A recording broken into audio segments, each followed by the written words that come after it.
Ever since I started doing YouTube, I can't remember a week that's been this loaded up with news. And I was around for the whole Resurrection F thing, and nothing compares to this. Within a 72-hour period, we got the official release of Dragon Ball Super on the streaming service websites. We got Toriyama, well, we got the announcement that Toriyama will be unveiling the next arc, the next saga in Dragon Ball Super in December. I have a link to that news update down in the description below. And Xenoverse 2 came out on Tuesday, Friday for those of you in the UK and on PC. It's just been absolutely nuts, and it's all been building to this episode here, and we were all hyped up about Dragon Ball Super episode 64 is in the history books. Allow me to switch to my Japanese voice, Agame yo tatai yo gatai zamasu bakutan, which translates to praise him and adore him, the explosive birth of Merge Zamasu, or if you're watching the other sub, it's Fuse Zamasu. It's the same thing. Japanese to English translations sometimes have multiple words you can put in there, you know, to translate. So that's why you have two different translations. It's not really a huge deal which one you want to use. So anyways, on to the episode. As you guys remember, Vegeta beat the hell out of Black. They're squaring off. I did a video earlier today, actually. Why is Vegeta so strong in Dragon Ball Super? You'll definitely want to check that video out when you get done with this review. I explain how the hell he got so damn strong so fast. Because if you remember, the previous time they fought, Black tapped that ass. And this time, it looks like Vegeta's stronger. And looks like he is stronger. And I explain why that is. And actually, in this episode, Vegeta continues to beat Black's ass. It just keeps going. Black's having a hard time keeping up with Vegeta. Meanwhile, elsewhere, Goku and Zamasu are dueling. And Black is, they have this really cool scene where Black is, you know, really, really cocky. I'm going to give my thoughts on the Goku Black Sean Schemmel voice later on this week, most likely. I'm going to do a video about it, you know, very soon. Because I think that Sean Schemmel's Black has a lot of potential, but he's missing that cockiness that Nozawa brings. And I'm looking forward to talking about it. I'm hoping that when they actually do dub Super and get to this part, that he'll be a little bit more cocky, because Black is really cocky. Like, he's really, like, overconfident. He does this thing where he stabs himself with the psionic blade, the key blade, into his own palm. It's like almost like sadomasochistic in a way. He stabs himself, and then he pulls it out and creates a new keyblade, a bigger keyblade. It's like a scythe. Like, it's like some exorcist shit right here. And while he's doing this, he's taunting Vegeta, saying, "Oh, it's the anger that drives you," you know. So he uses this scythe to cut a hole in the skies. I predicted this I prognosticated, there's the word, this in my predictions video last week. He cuts a hole into the skies. Vegeta's like, "What the hell is that?" And Black's like, "Well, I don't know, another universe or maybe a different time."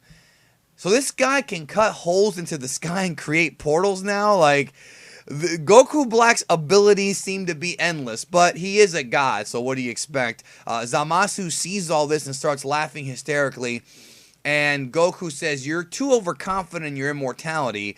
You know, which, again, it comes off like, you know, you're over, like the line where the Emperor tells Luke, or Luke tells the Emperor, your overconfidence is your weakness. It's almost like the same thing, you know what I mean? They have this really cool little split screen of Vegeta, Goku Black, and Zamasu, like, for just a second, and I think it would have been cool. They didn't do this, but I think it would have been cool if they actually had, like, a split screen during the fight, like you're seeing on the left one fight, on the right another. They haven't done that before in Dragon Ball, at least to my recollection. I think that would be pretty cool if they did something like that just for a few seconds. That would be a kind of a cool little visual. Then we have a quick shot of Bulma and Trunks with what appears to be the fixed time machine. We then find out later that it's not fixed, but it's close to being fixed. So only Bulma can repair complex mechanics in 10 minutes. Nobody else can do that. I don't know how the hell she fixed so fast. So Zamasu goes right after Mai. And Bulma... Okay, so anyway, so what happens... Yeah, so Bulma brings up the fact to Trunks that she wants Trunks to do the Mafuba. She's like, we want you to do it. But Trunks doesn't know the Mafuba, so... we'll get to that. I'm gonna go in order here. So then we have a bunch of Goku Blacks appear, like multiple Goku Blacks with slightly darker tinted hair. And then Goku and Vegeta fight off the fake Goku Blacks together. They destroy them, but they kind of reform like Majin Buu. Very interesting stuff. There are a bunch of Goku Black clones. Vegeta and Goku are like, fuck it. They just shoot a bunch of ki blasts, evaporating them, but they once again reform. Vegeta tells Goku, we got to get out of here. Go teleport over to Trunks. But the time-space rip that Goku Black created is interfering with Goku's ability to sense Trunks' ki. It's like like radio signals. You know what I mean? So then they have this wacky part where Trunks does these Ginyu Force poses, practicing the Mafuba. So Bulma whips out a video of this is wacky. This is wacky right here. Bulma shows Trunks a video of her filming Piccolo doing a Mafuba tutorial. Like, it's like a damn YouTube tutorial here where you see Piccolo in front of the jar doing the Mafuba, showing it off. I guess Bulma was like, just in case, let me get Piccolo to show me this move, just in case Goku can't pull it off. And Trunks' awesome reaction was, that doesn't tell me anything, which is just like a lot of tutorials on YouTube, yo. You see people like doing these awesome Photoshop tutorials, and then you wish you could do it, then you try it, and it looks like a piece of shit. You know what I mean? You're like, what that? No, I'm just don't have the talent. But no, it was pretty cool how they did that. It was pretty funny. Of course, Goku and Vegeta are distracted by the Black Army. Meanwhile, Zamasu shows up wanting to kill Mai. And Bulma tries to seduce Zamasu, very interestingly enough. She's all talking about how, oh, I could be your wife and this and that. Zamasu ain't having none of it, bro. Zamasu is not horny in the slightest. I'm expecting some Zamasu Goku Black jokes. Please refrain from those, okay? Because it's the same guy, all right? I'm expecting them either way. So anyways, Zamasu ain't having none of it. Instead, he gets angry, grabs her by the throat, and the scene resembles the scene in episode 47 when Goku Black had future Bulma by the throat and is about to kill her. Trunks is freaking out, but instead of killing her, Zamasu just throws her to the side, does not kill her. Then Trunks powers up again, lets it all out, goes back into that mysterious transformation that as of this time has no name, then fires the Mafuba. That's right, he learned the Mafuba after seeing it once. I'm not gonna lie, guys, I thought this was kind of cheesy. I thought it was kind of... Because, like, Trunks is a quick learner, but he's never been the kind of prodigy like a Majin Buu or like a Goku has when it comes to learning techniques quickly. I thought it was a little tiny bit contrived that it took Goku, like, what, a few hours to learn the Mafuba? Meanwhile, Trunks sees it once. I did not like this. I thought it was kind of sloppy writing. I didn't like the writing. I had some asshole today tell me that I make videos defending the writing of Super. No, like, you don't, obviously that guy doesn't watch my videos enough because I criticize when writing is bad many, many times. I don't have to agree with you or with anybody, and you don't have to agree with me, but in this instance, I do think it was kind of bad writing. I thought that they should have figured something else out, given him more time or something. I just don't buy it that he saw it on a video and learned how to do it the first time. So he fires the Mafuba, and then Zamasu gets caught in the Mafuba whirlwind suction thing. Trunks is like, here's the power of the mortals. He's like, open the jar, Mai. And this is on some, like, Ghostbusters shit, and I'm not talking about the new Ghostbusters. I'm talking about the classic one from the 80s. I looked at the trap, Ray. Like, they're trying to get Slimer or some shit. Mai is hanging on for dear life, holding the lid open. Trunks forces Zamasu into the jar. They close the jar. Zamasu is trapped. Trunks did it. Bulma, of course, tries to make it seem like she purposely tried to distract him. It was all part of the plan or whatever. But, if she's still a trooper for even trying that, for even getting close to that guy. So, Bulma then tells Mai, okay, put the magic seal on the jar, which is that piece of paper with the symbols. But where is it? Well, we find out, we go back to the past, and we see Roshi on a couch, and he's like, you forgot the seal, you forgot the seal. And Piccolo's there for some reason at Kame House, and he's like, damn, yeah, you need the seal. I actually didn't even know you needed the seal. This is actually new information. I thought, because the rice cooker had the seal, but I didn't know that was a necessary requirement. Maybe I missed that, but I didn't know that. So that's good information. So elsewhere, we have more Goku Black clones being created.